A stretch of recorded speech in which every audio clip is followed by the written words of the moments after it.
قبل ما نبدأ نكتب أي كونتنت أو محتوى، لازم نكون عارفين إحنا بنكتب ده ليه وبنكتبه إزاي ولمين وعايز أوصل منه لإيه. وده اللي بيخلينا نبدأ الأول بحاجة اسمها استراتيجيات التسويق. يعني إيه استراتيجيات التسويق؟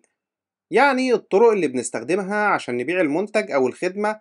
بس إحنا هنا مش هنتكلم عن كل الطرق، إحنا هنا هنركز على الاستراتيجيات اللي بتأثر في الكلام اللي بنكتبه في الإعلانات وفي البوستات وفي وصف المنتج.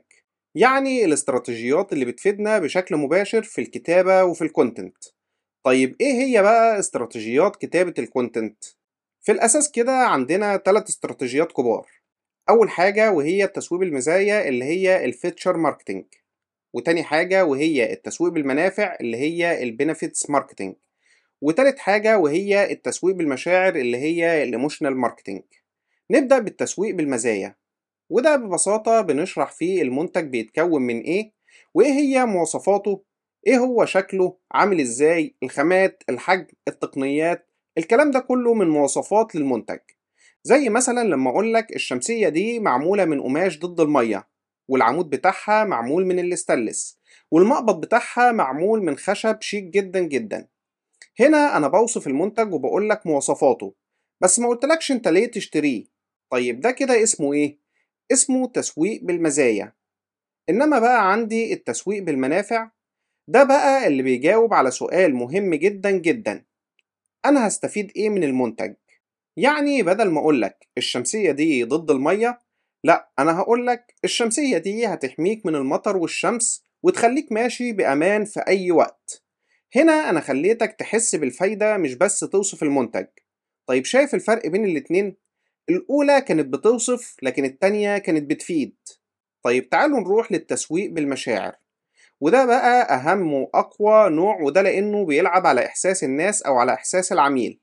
يعني بدل ما أقولك إن مثلا الموبايل ده شاشته سوبر أموليد، لأ، أنا هقولك عيش تجربة السينما في جيبك، شوف فيلمك المفضل بجودة خرافية من غير ما تقوم من السرير. شايف الفرق إيه؟ دي مش بس ميزة ولا فايدة، دي تجربة وإحساس، وده اللي الناس بتشتريه في الآخر. في مقولة مشهورة جدا جدا في التسويق بتقول: الناس مش بيشتروا المنتج، الناس بيشتروا النتيجة اللي المنتج هيحققها لهم. طيب يعني إيه الكلام ده؟ يعني العميل مش فارق معاه قوي إن الموبايل ده فيه كام جيجا أو كام جيجا رام، هو عايز يعرف الموبايل ده هيصوره حلو ولا لأ، لما يتصور بيه هيطلع له صور كويسة ومظبوطة بجودة عالية ولا لأ، هيشغل التطبيقات بسرعة ولا هيفرمله وهو بيلعب كل شوية. خلينا أديك مثال واقعي. لو بنسوق لموبايل ممكن نقول بالمزايا إن الموبايل ده فيه 12 جيجا رام، 128 جيجا مساحة داخلية، وكاميرا 64 ميجا بكسل. احنا هنا كده قلنا المزايا. طب لو عايزين نسوقه بالمنافع، هنقول الموبايل ده بيشغل كل التطبيقات بسرعة من غير ما يهنج، والكاميرا بتطلع لك صور احترافية حتى بالليل. هنا احنا كده سوقنا بالمنافع. طب لو عايزين نسوق بقى بالمشاعر، احتفظ بأحلى لحظاتك بصور تفضل تتفرج عليها طول عمرك. ده كده أوضح وأسهل حاجة للعملاء. بس الموضوع هنا لسه مخلصش، لأن لسه عندنا التسويق بالمنافع نفسه بينقسم لنوعين: منافع وظيفية وهي الفانكشنال بنفيتس، وتاني حاجة منافع عاطفية وهي الايموشنال بنفيتس. عندي المنافع الوظيفية اللي هي الفانكشنال، يعني مثلا فايدة مباشرة زي ما بتهنكش، بتعيش كتير، بتحمل المية، كل دي منافع وظيفية. لكن المنافع العاطفية اللي هي الايموشنال، زي مثلا ان اقولك خليك مطمن وانت في المطر، او احفظ لحظاتك الحلوة مع اولادك. كل دي منافع عاطفية انا بقدمها لك في المنتج. طيب وزي ما قلنا العاطفة دايما هي اللي بتكسب، لأن الناس بتشتري الإحساس مش بتشتري المنتج. طيب تعالى ناخد مثال لوجبة أكل مثلا، وليكن هنعمل مثلا إعلان لبرجر. لو عايزين نسوقه بالمزايا هنقول إيه؟ هنقول الوجبة دي فيها 350 كالوري. يعني هنا إحنا بنتكلم بلغة الناس اللي فاهمة في السعرات، ودول عددهم ما بيكونش كبير. لكن لو عايزين نسوق بالمنافع الوظيفية هنقول الوجبة دي قليلة السعرات، يعني مش هتزود في وزنك. لكن تعالوا بقى نسوق بالمنافع العاطفية، هنقول كل وجبة وخليك متحكم في وزنك وصحتك وحاسس بالرضا عن نفسك. احنا هنا سوقنا بالعاطفة. شايف الفرق؟ العاطفة دايما بتكسب لأنها بتخلي اللي بيقرأ الإعلان يحس ويتخيل ويعيش اللحظة، وبالتالي بيتحمس ويشتري. نفس الكلام لو جينا طبقناه على موبايل سامسونج مثلا، لو عايزين نقول مثلا بالمزايا هنقول إنه بيمتلك شاشة سوبر أموليد، لكن لما نيجي نسوقه بالمنافع الوظيفية هنقول شاشة أوضح بكتير من الشاشات العادية. لكن بقى لما نيجي نسوقه بالمنافع العاطفية هنقول شوف الأفلام وكأنك في السينما من غير ما تخرج من البيت. يعني هنا انت مش بس بتقوله ان الشاشة كويسة وحلوة، لا انت خليته يتخيل تجربة جميلة ومريحة هيعيشها مع استخدامه مع المنتج ده، ان هو هيشوف الفيلم او هيشوف الحاجة اللي بيتفرج عليها كأنه قاعد في السينما. طيب الخلاصة بقى نستخدم ايه في التلاتة دول؟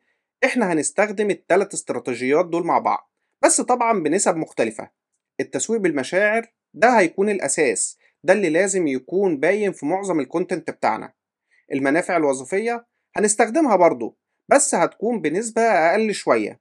والتسويق بالمزايا والمواصفات هنستخدمها برضو، بس بنسبة أقل من المنافع الوظيفية. طيب تعالوا بقى ناخد مثال عملي لحد استخدم الثلاث استراتيجيات دول. عندنا مثلا شركة زي كوكاكولا، أول ما بدأت سنة 1904 كان بتسوق بالمزايا، فتقول لك المشروب ده فيه كذا سعرات ومكوناته كذا وسكره قد كده.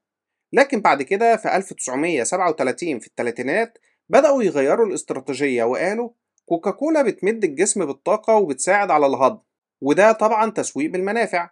لكن دلوقتي بيستخدموا العاطفة بشكل كلي، وبيكتبوا جمل زي مثلا كوكاكولا افرح، كوكاكولا رجع لمة العيلة، كوكاكولا انتعش. يعني هنا بيربطوا المنتج بالمشاعر الحلوة اللي الناس بتحب تحس بيها وبتحب تسمعها. طيب بمناسبة بقى المثال ده بنحب نذكر إن كوكاكولا مقاطعة، يا ريت محدش يشتريها، ودي أقل مساعدة ممكن نقدمها لإخواتنا في غزة ضد الهجوم الغاشم من الكيان الصهيوني اللي بيتعرضوا له. ويا ريت ما ننساهمش من دعائنا، ده أقل سلاح ممكن نقدمه لهم في ظل التخاذل اللي هم بيواجهوه ضد عدو داخلي وخارجي. يا ريت ما ننساش إخواتنا من دعائنا، ونفضل دايما ندعي لهم إن ربنا يفك عنهم الحصار اللي هم موجودين فيه. طيب بعد ما عرفنا الاستراتيجيات التلاتة اللي موجودين عندنا، جينا للسؤال الأهم: هنكتب ازاي ونطبق الكلام ده ازاي بشكل احترافي؟ احنا عندنا الكونتنت دايما بيتقسم لعنوان، وبعد العنوان بتيجي المقدمة، وبعدين بيجي جسم الموضوع، وبعد كده بيجي ملخص للموضوع، واخر حاجة وهي الكول تو اكشن، زي مثلا اشتري دلوقتي، جرب بنفسك، او اي اجراء انا عايز العميل يعمله.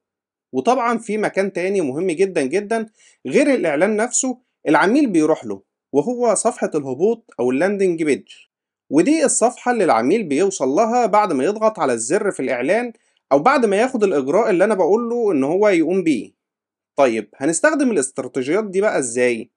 عندي في الإعلان نفسه هنركز على العاطفة طبعا بشكل كلي، لازم نركز على العاطفة ودي أهم حاجة عشان العميل يتفاعل معايا وياخد إجراء. طيب لكن لما يروح لصفحة الهبوط هنبدأ بعاطفة، وبعد كده هنزود في المنافع، وهنختم بالمزايا والمواصفات. طيب خلاصة الدرس بتاعنا النهاردة: لو هتكتب إعلان أو كونتنت تسويقي، أول حاجة استخدم المشاعر عشان تخلي العميل يحس بمشاعر وعاطفة، واديله فايدة واضحة عشان تخليه يفهم هو يستفيد ازاي من الحاجة اللي انت بتقدمها له. وبعد كده لو حابب تزود في المواصفات زودها في الآخر. وأخيرا ودايما خليك فاكر، الناس مش بتشتري المنتج، الناس بتشتري نتيجة وتجربة وإحساس.